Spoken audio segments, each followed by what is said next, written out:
โอ้นี่คือกระหอกบินได้ทุกคนเด้อ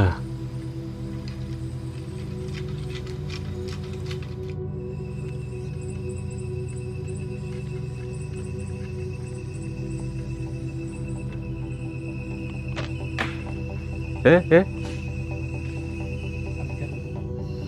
เป็นงูประเภทพิษอ่อนเนาะทุกคนสามารถเลี้ยงได้คือกันเด้อตัวนี้เด้อมันกำลังหลับอยู่เห็นปะงูเขียวปากจิ้งจก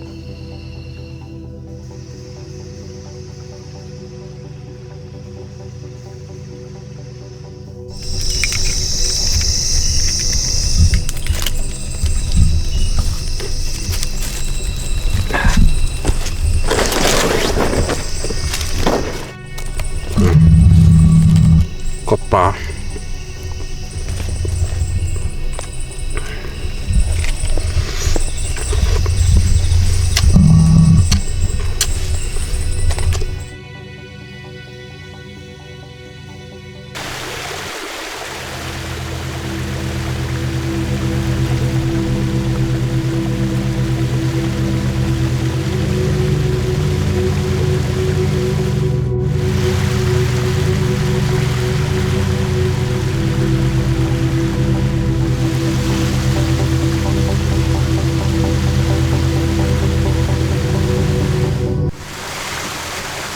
คือทุกคนเนาะตอนนี้เราอยู่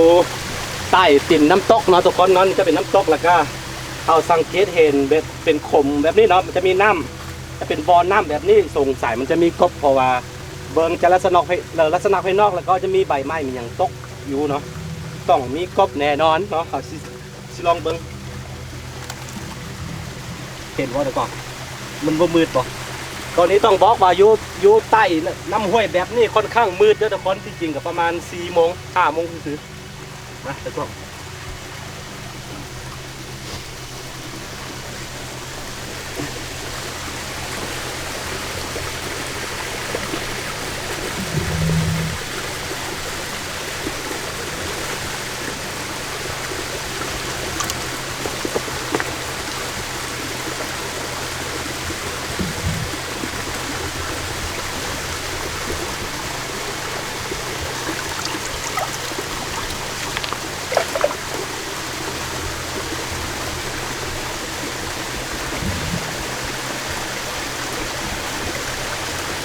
มีแน่นอน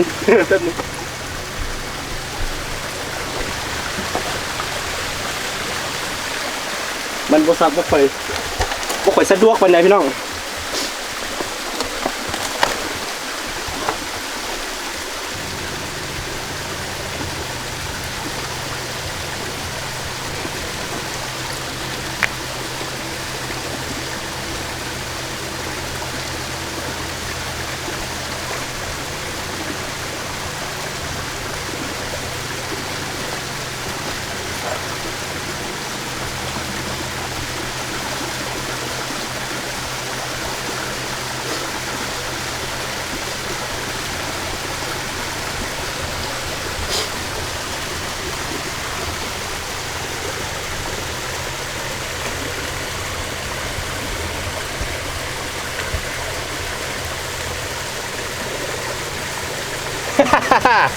เออนี่กบเหรอกบภูเขาตัวนี้ค่อนข้างราคาแพงเลยทุกคนเด้อเพราะว่าจะเป็นกบธรรมชาตินั้นลักษณะสังเกตเบื้องง่ายๆคืออันใดที่เป็นกบที่เลี้ยงหรือว่ากบธรรมชาติเราจะในหัวมันถ้าเป็นกบธรรมชาติหัวมันจะใหญ่กว่าลำตัวของมันแล้วก็ตามลำตัวของมันจะออกสีดำๆแบบนี้ทุกคนแล้วก็ขาของมันค่อนข้างดำถูกไหม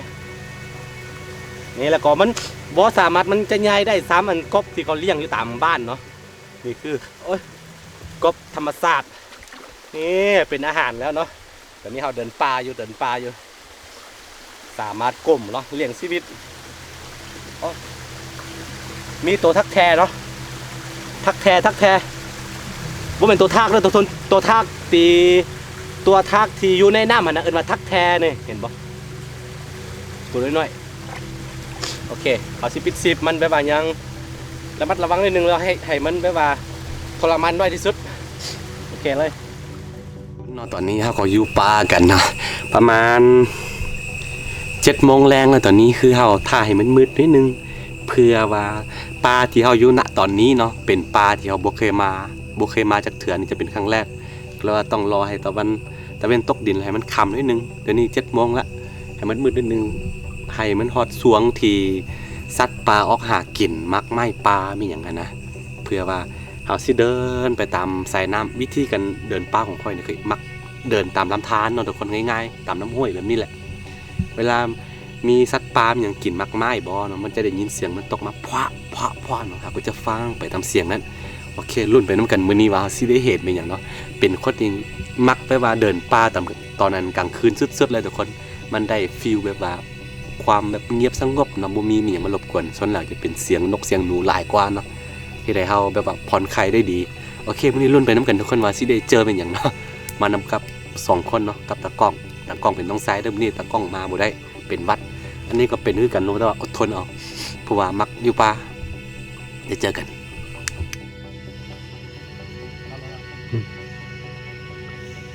นี่เห็นบ่ทุกคนนี่คืองูเขียวปากจิ้งจกเด้อทุกคนเด้อแต่ว่าเบิ่งลักษณะภายนอกของมันสีของมันคือสีเหลืองๆเนาะ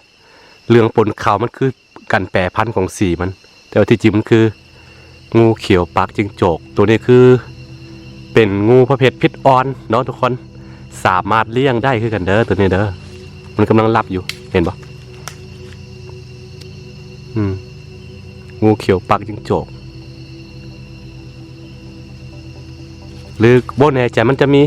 อีกชนิดหนึ่งเนาะที่มีความไข่คือกันแต่ว่ามันกะจัดอยู่ในพิษอันจำพวกงูพิษอ่อนนี่กำลังหลับอยู่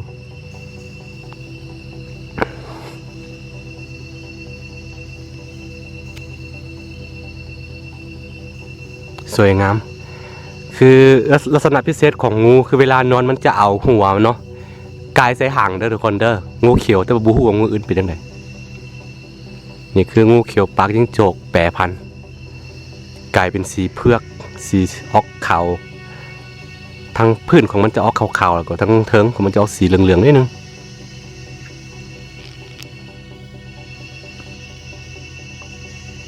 เนื่องจากว่าเป็นช่วงหน้าหนาวแล้วก็มันค่อนข้างตื่นยากเด้อหูรับดี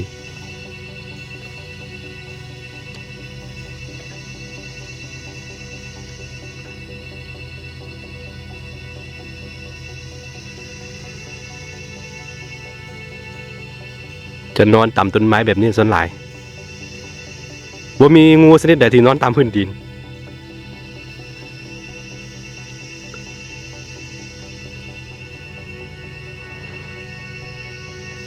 โอ้สีสันสวยงามทุกคนอย่าเอาไปเลี้ยงอยู่บ้านอยู่แต่บ่ได้เอาเกียมเครื่องที่ใส่น่องนี่เนาะก็แล้วน่าจะเอาไปยากสีสวยงามยังไม่เคยเห็นสีนี่เด้อมันจะเอาเป็นสีเผือกเนาะสำหรับงูเขียวปากจิ้งจก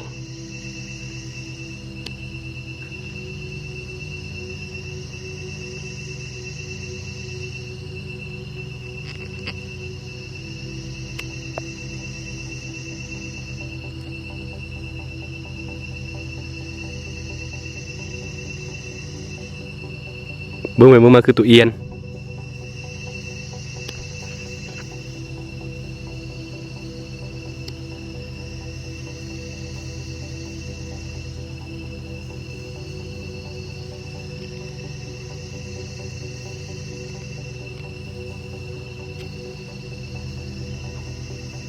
เอาไปเลี้ยงได้เด้อทุกคนเด้อเดี๋ยวนี้เด้อ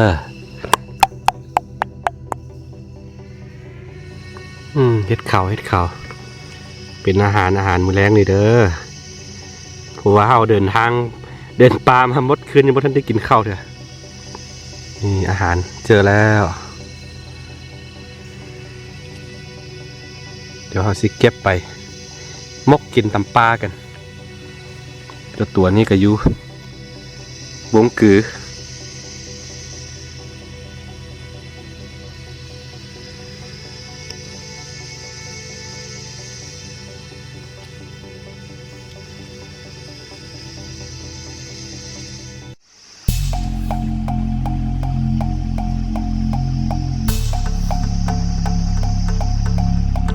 งูเขียวหางไหม้ขนาดใหญ่เด้อทุกคนเด้อ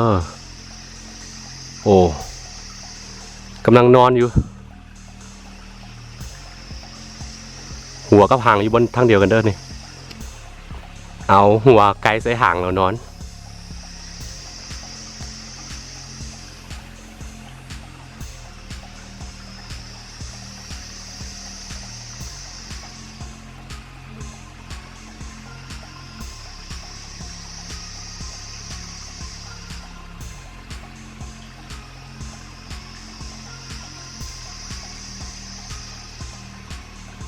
นี่คืออสรพิษเนาะ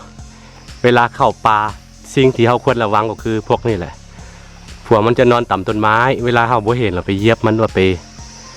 ทึกมันหนอว่าไปทึกมันก็จะกัดมาเขา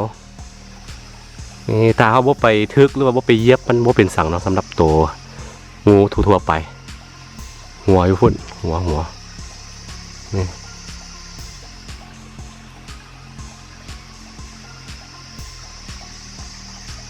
ขนาดใหญ่เด้อ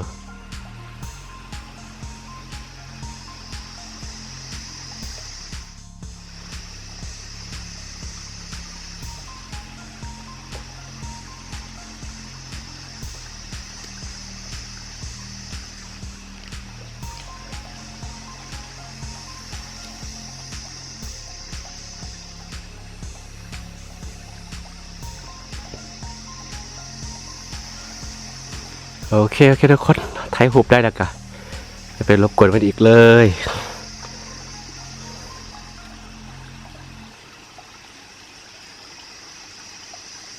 คือตอนนี้เรากำลังหิวข้าวแล้วก็มาดังไฟอยู่นี้ปรากฏว่าเรามาเจอของดีเข้าแล้วทุกคนคือมาเจอบอลทีตัวบางกำลังกินมากไม่นะเอ้ามันบ่ย่านเลยมันขึ้นมาติ๊งๆเนาะหลายเดี๋ยวสิหลังจากที่กินข้าวแล้วสิไทยทุกคนได้เบิ่งกันสุดๆเลยหลายทุกคนมาเจอเข้าแล้วบังเอิญสุด นี่เขาสิเอาเห็ดกินมีเห็ดแล้วก็มีกบซิมกเอาของธรรมชาติบนตรงล่างเลย ใส่เข้าไป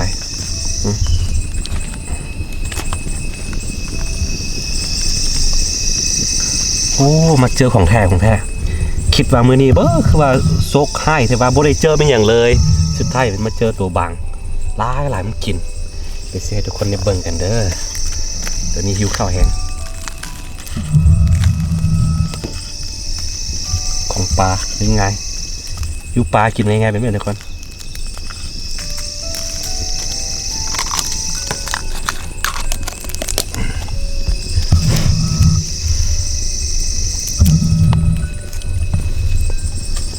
หาจากซิงอ้อมข้างนี่แหละมาเป็นอาหารปลานี่ถ้าโบจำเป็นแท้ๆนะครับส่วนหลายเขาซัดปลาอย่างเขาบ่ค่อยอยากเอาปันใดบ่ค่อยเอาเนาะถ้าว่าบ่มีอย่างกินแท้ๆก็เอาเนาะเอาพอแบบว่ากินไปทางชีวิต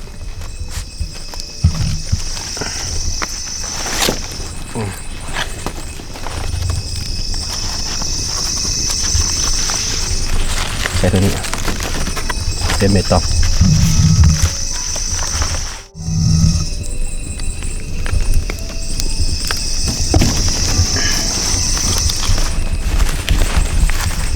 กินยุปลาเขาโบต้องยุ่งยากอย่างกินอย่างก็ได้นะเพราะว่าอาหารปลามันค่อนข้างหลายทุกคนโบจำเป็นต้องกินสัตว์ปลาแต่ว่าบางครั้งนั้นโบมีอย่างกินแท้ๆเขาก็เอาอย่างที่บอกไปคอยโบได้เป็นคนโลกสวย เป็นคนที่ว่าเป็นคนไม่ใช่ว่าจะได้ปะโบอ้อมค่อมนะถ้าว่ากินก็ว่ากินเนาะโบกินก็ว่าโบกินคือวันนี้เขาสิเอาตัวบางยุจักตัวหนึ่งเมื่อกี้บอกไปแล้วตัวค่อนข้างหลายเนาะ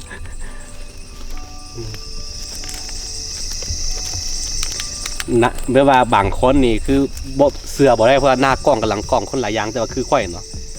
แบบนี้เลยเนาะขั้นมาเอาก็เอาเนาะคือมือนี้เขาสิเอาตัวบางตัวหนึ่งบอกแล้วเลย มาเจอของแท้เขาแล้วใกล้ๆนี่เองเนาะได้ยินเสียงมักไม้ตกก็เลยว่าไปเบิ่งอะโลตัวของแท้นี่ว่า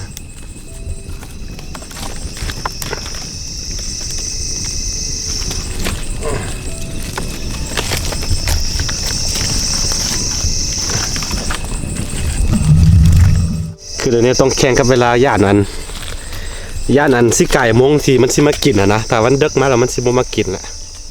พวกอันนั้นเนาะตัวบางนี่เขามีกบ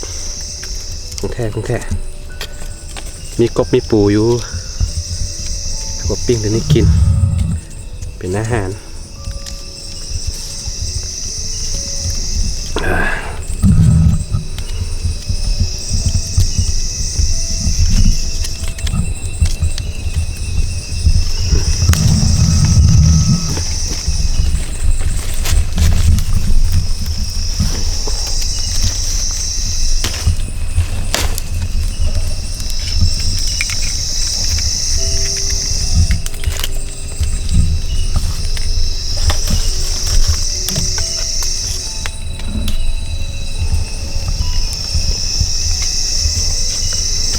แข่งกันเป็นไรพี่น้องเลย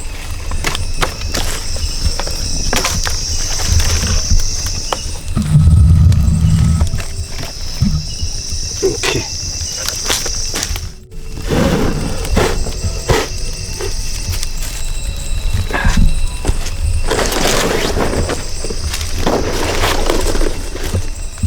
ตัวควันไฟพี่น้องต้องกินไวๆก่อนสิไปท้ายตูบังตอนนี้ได้ยินเสียงมักไหม้ตกอยู่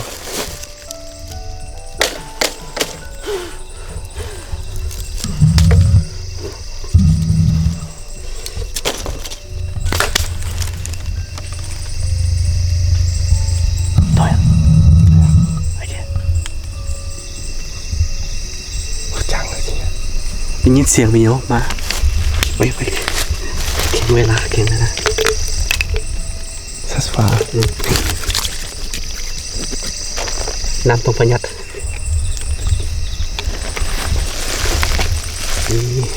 กินข้าวอยู่ปลากินยังก็แซ่บอยู่นั่นเจียวนี่ทุกคนมากินข้าวกันทุกคนตอนนี้วอลแห้งไปด้วยเพราะว่าข้าวอยู่ใกล้มันต้นไม้อันมักไม้ที่อันตุบังกำลังกินอยู่เนาะกินหลายพี่โลนี่มกเฮ็ดแล้วก็แพงกว่าจริงตัวเห็นรู้จัก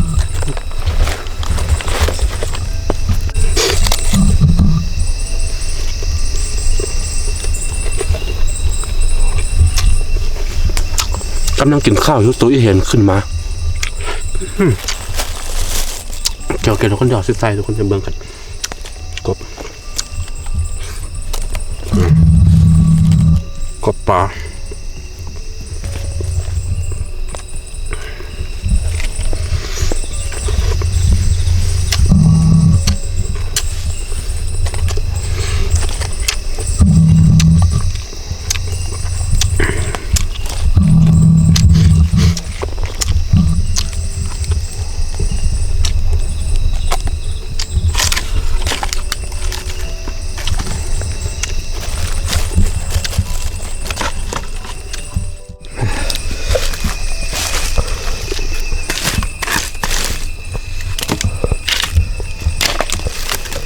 ดับไฟทุกคนดับไฟตอนนี้กินข้าวอิ่มแล้วก็สิไป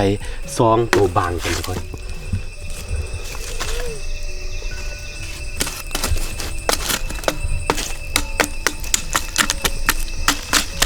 โอเคไปกันพุ่นยังเห็น2 ตัวทุกคนยังเห็น2 ตัว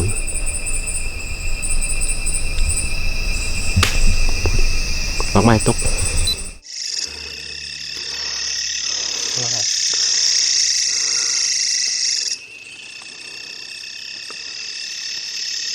นู่น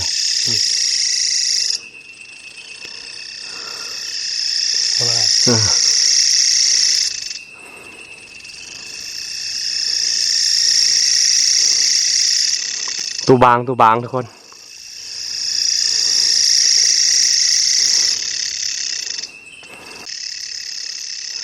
มันคือตัวบางเด้อค่อนข้างอายุสูงเลยแหละว่ามันอายุสูงเอากล้องซูมเข้าไปซื้อเดี๋ยวซิให้เบื้องระยะทางของมันค่อนข้างอายุสูงเลยแหละ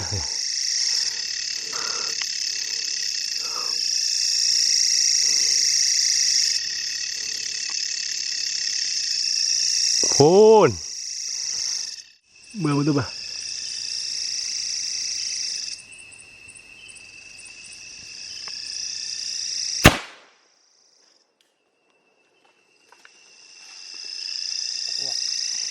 ก็เลยเนี่ยคือต้นตัวนี้นะมันเป็นมักไม้ปลาเนาะตัวบังก็เลยมากินประมาณ3ตัวนี่แหละเมื่อกี้ตัวทำอีกมันก็หนีละแต่นี่มีตัวหนึ่งบินไปอีกแล้วอีกยังมีอีกตัวหนึ่งทีฮะเด้เออบุ้มเหมียวครับบุ้มเหมียวครับบุ้มเหมียวครับคือเขาสิเอาตัวหนึ่งเด้อทุกคนเด้ออนุญาตเนาะ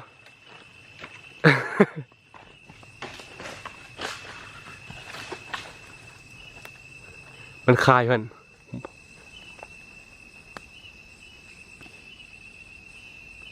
เห็นปะ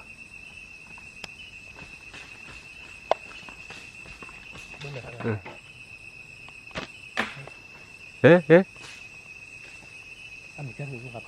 แกไปทำไงมาเชี่ยสิมึงยืนหน่ะ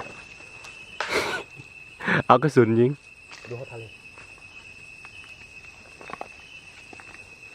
มากี้มาไง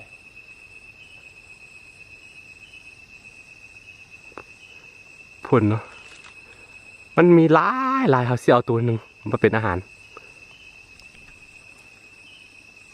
โอ้มีหลายตัวแห้งทุกคนมันกินผลไม้ปลานะ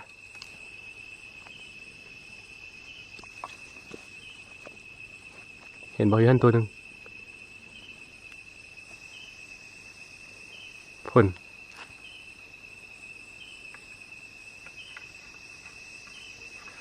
คือใส่เฮ็ดที่เขาเห็นเนี่ยพุ่นอยู่ตัวหนึ่งพุ่นตัวหนึ่งเราเห็นป่ะพุ่น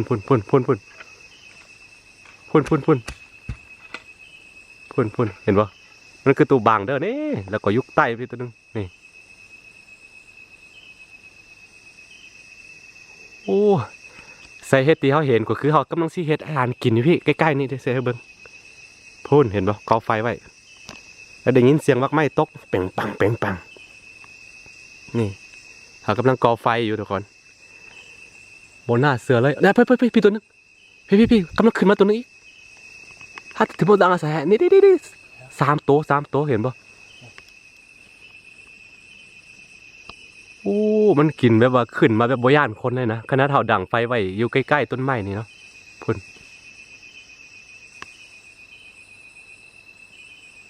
่นกำลังจ้องเบิ่งเขาอยู่โอ้นี่สิ่งที่มันมากินเนาะคือมาร์กตัวนี้เห็นปะนี่คือหอยตัวบางกินเด้อต้องบอกเลยว่าขึ้นมาหลายแหงพี่ลึกพี่โลเธอตาดังอ่ะ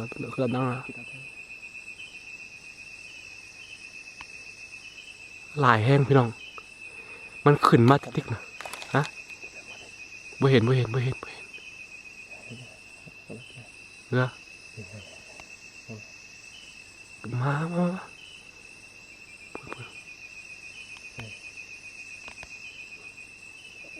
ป้ามีลายตัวสุด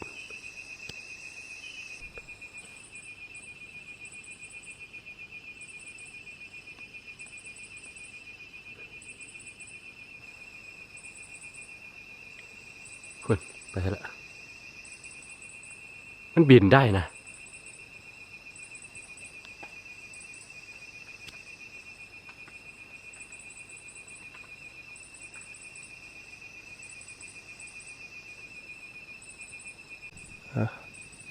คือได้ยินเสียงมันนั่นกลิ่นมากไม้เนาะตกลงมาหลายตัวในนี้เห็นตัวเดียวเพราะว่ามีใบไม้มันบางมัดนะพุ่นนี่ตัวมีอะไรอย่างเงี้ยตัวมีนะ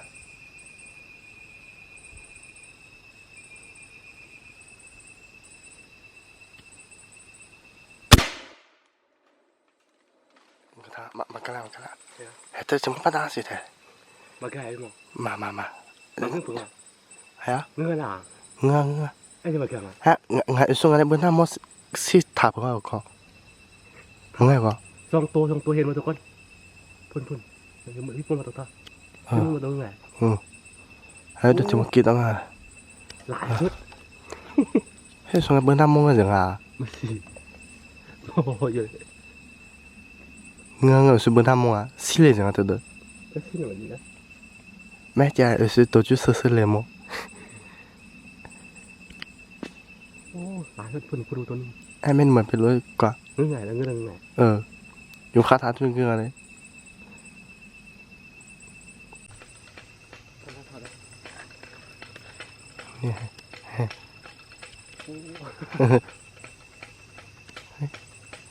ไม่นึกก็ใช่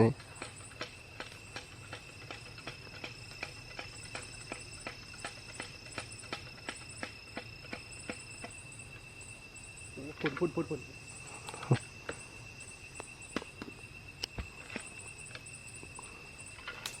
แล้วก็น่าเกลียด ถือว่าเป็นอย่างที่ถ่ายอยู่ทุกคน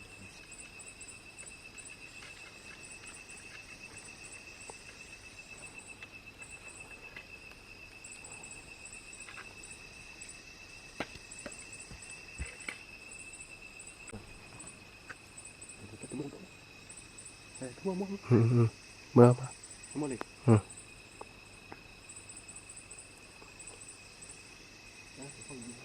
เดี๋ยวช่วยนะให้มึงเมื่อ พอเราได้มอง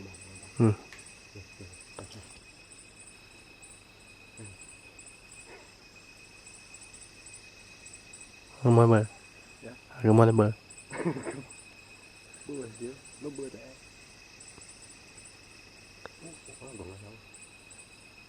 ให้มึงเมื่อจูรุน่ะจูไรจังไงมึงโอ้ปูตัวมาด้วยแต่ถ้าว่าดำไงก็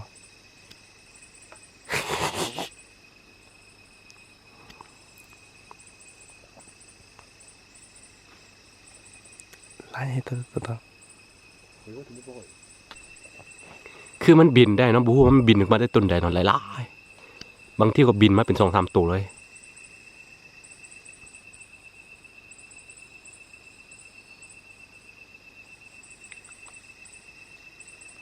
ย้อนตัวหนึ่งสิเบิ่งตัวอื่นก่อน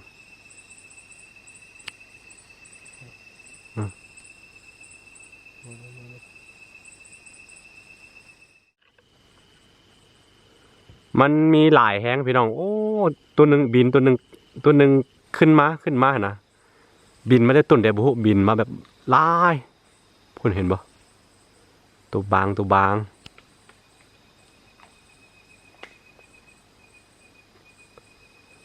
หรือว่ากระรอกบินเด้อโอ้ค่อนข้างอยู่สูงนี่เอาตัวหนึ่งเด้อพี่น้อง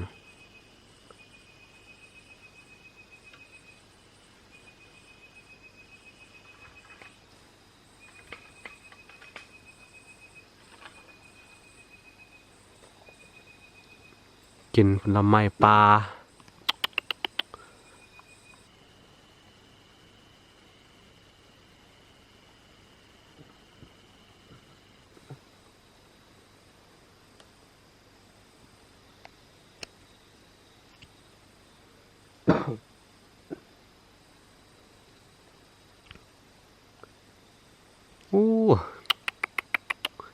เขาสิกลับบ้านปะมันแล้ว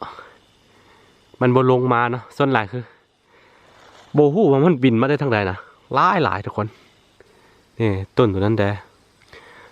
ต้นตัวนี้แดเนาะขนาดเฮาก่อไฟปะยังบ่ย่านนะตัวบาง5นี่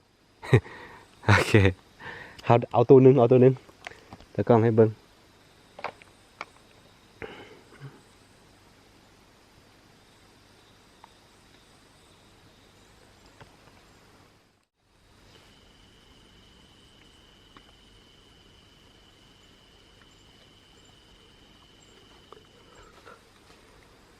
นี่ตัวนี้กำลังเกียม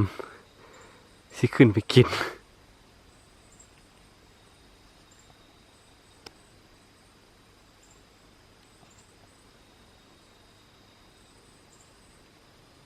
โอ้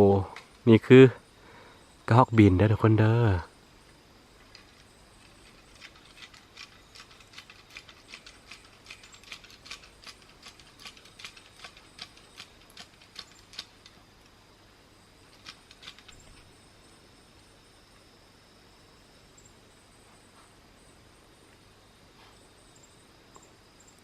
ความแตกต่างระหว่างตัวหนูกับกระรอกบินหรือว่าตัวบางมันคือ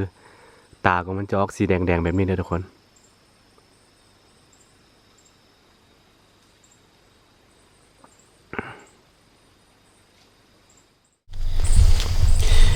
มันหลายแฮงทุกคนแล้วก็ค่อนข้างอยู่สูงต้นไม้ค่อนข้างสูงเลยกันอันนั้นเวลามันสิขึ้นมาเนี่ยขณะที่เขาก่อไฟมันก็บินขึ้นมาเดี๋ยวมืออื่นหรือว่ามือว่างๆมือใดอันว่างเขาซีมาอีกเทื่อนึงเนาะซีมาถ่ายดีๆก่อนขึ้นต้นไม้ปิ้นขึ้นไปต้นไม้แล้วจึงถ่ายลงมาโมเมนต์นี้บ่ไหวโอ้ค่อนข้างอันนั้นเด้อทุกคนเด้อสุดๆไปเลยหลายแฮง ถ้าเอาทุนนึงอย่างที่บอกไปอาวุธของเขามันเป็นจังได๋ฮู้บ่อาวุธของเขานี่ ยิงแล้วก็มันบ่ตกมันจะคาอยู่ตามมันไม่ไพ่เนาะเป็นยิงซ้ำมันนี่ทุกคนเราสิกลับบ้านกันแล้วตอนนี้ถ้าใครแบบว่ามักคลิปแบบบ้านๆแบบนี้ก็อย่าลืมเนาะกดไลค์กดติดตามซองค่าน้อยไว้เนาะเวลาค่อยลงคลิปแล้วจะได้เห็นกว่าไผเนาะจะได้เห็นก่อนเนาะแล้วก็ตอนนี้ก็ประมาณตอนดึกแล้วประมาณ 1 โมง 2 โมงแล้วทุกคนเราสิกลับบ้านกันเลยแกยังไม่กินเลยเดี๋ยวมื้อใดว่างๆสิมาอีกเนาะโอเค